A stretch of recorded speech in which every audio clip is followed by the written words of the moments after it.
I am Ferdinand Marcos, and I am the President of the Republic of the Philippines.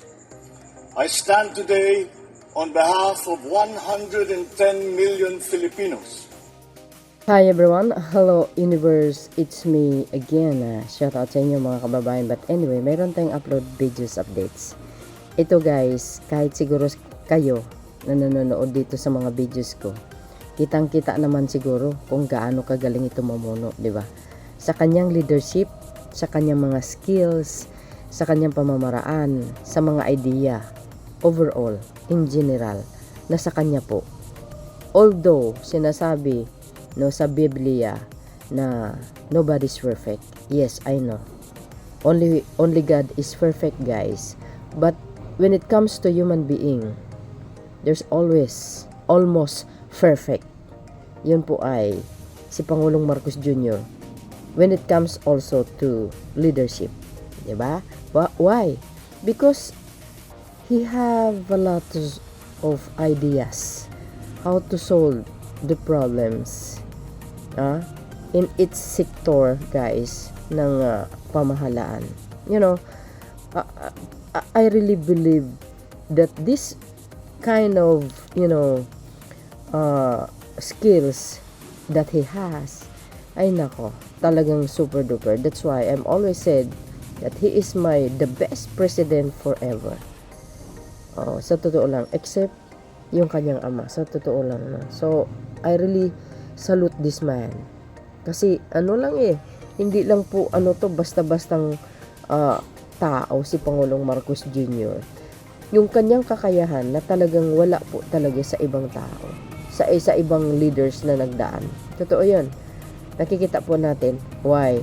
Itong nagdaan na Asian Summit, dito ginanap sa Pilipinas, alam nyo ba ang tawag sa kanya na GOAT? Alam nyo ba guys, hindi ko alam yung totoong meaning ng GOAT. Yun pala ang ibig sabihin ng GOAT is greatest of all time. My gosh. Wow. He is a GOAT. Di ba?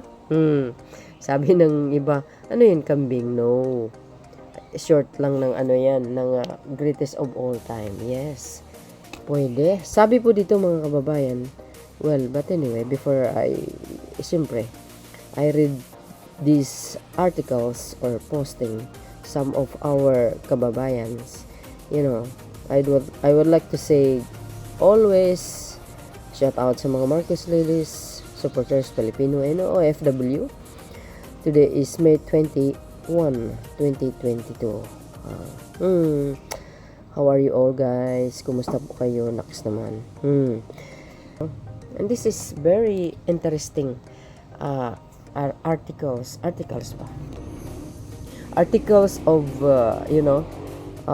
legacy, or ibig sabihin, this is the articles of how the President Marcos Jr. Do his job, 'di ba? Kasi nakikita naman natin ng kanyang kawanggawa na the best talaga. Nakikinabang ang bawat Pilipino, iniisa-isa niya sa bawat region. Sabi po ng taumbayan, sabi po dito ng tambayan, tambay ka muna. PBBM tinawag na GOAT matapos ang Asian Summit 2026 sa Cebu. Wow. Naman, the best at the best talaga. Ang galing, the way na mag-speech siya, paano niya i-handle yung bilang isang chairmanship ng Asian Summit. Siyempre, world leaders, no? Ang umattend dyan sa Asian Summit.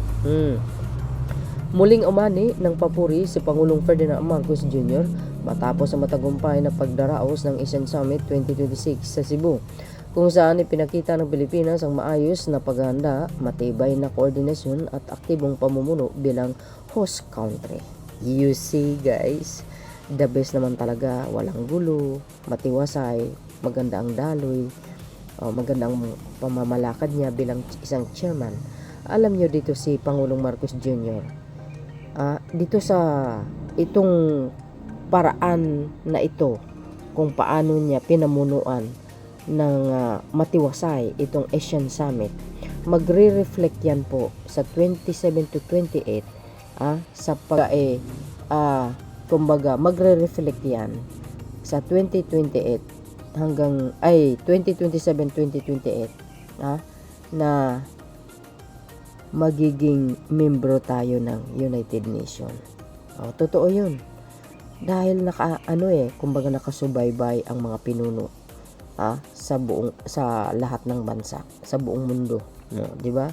Nakasubaybay sila. Nakikita nila ang kilos ng pangulo na siyempre, especially sa mga Asian leaders. Dahil makikita ang mga Asian leaders ang kanyang pamumuno, no, ang kanyang chairmanship. Dahil diyan sa magandang nakita ng ating mga Asian leaders sa kanya, automatic yan, ibubuto po siya. Ibubuto ang Pilipinas para makaupo sa United Nations because of President Marcos Jr. leadership sa magandang pinapakita niya. Ito ang isa sa pinaka-the best. Dahil sa naging takbo ng summit, ilang supporters di Amanoy at observer ang tumawag kay PBBM bilang greatest of all time o GOAT bilang pagkilala sa kanyang naging papel sa malaking international event. You see, mga kababayan, why I'm say this? Kasi may pag-asa tayo na makakuha ng upuan sa United Nations dahil sa pinakita ni Pangulong Marcos Jr. na magaling siyang leader. Who knows, mga kababayan, hindi natin alam. 'Di ba? Who knows? Baka siya pa nga ang kukunin ng pinuno ng United Nations because he is he is a good leader. Oo, totoo 'yan. At saka peacemaker, dito sa nagdaan na Asian Summit, ang isa sa pinaka the best na nakikita ng mga world leaders sa kay Pangulong Marcos Jr. bilang chairmanship leader, yung nagbati ang Cambodia at ang Thailand. Pero nyo yun, ang laki ng papel ni Pangulong Marcos Jr. dyan. Bakit? Sa kanyang chairmanship, pinagbati ang Thailand at ang Cambodia. Di ba, napakalaking puntos yun, mga kababayan. Di ba? Ibig sabihin, kayang-kaya ni Pangulong Marcos Jr. mamuno ng isang malaking bansa sa buong mundo or kaya niyang pamumunuan ang United Nations. Bakit? At kaya niya rin makikipag-usap sa mga bansa na nag-aaway-away. Pwede niyang pagkasundo yun. The best, guys. The best talaga. Kaya maganda yung pinapakita ng Pangulong Marcos Jr. Kaya talaga naman totoo at deserve niya naman talaga na tatawaging GOAT, a greatest of all time. You see, guys, hindi po makakalimutan yan sa kasaysayan ng Pilipinas. Mananatili yan sa history. Sa nasabing pagtitipon, pinangunahan ng Pangulo ang mahalagang talakayan tungkol sa regional cooperation, economic growth, seguridad, kalakalan, turismo at mas matibay na ugnayan.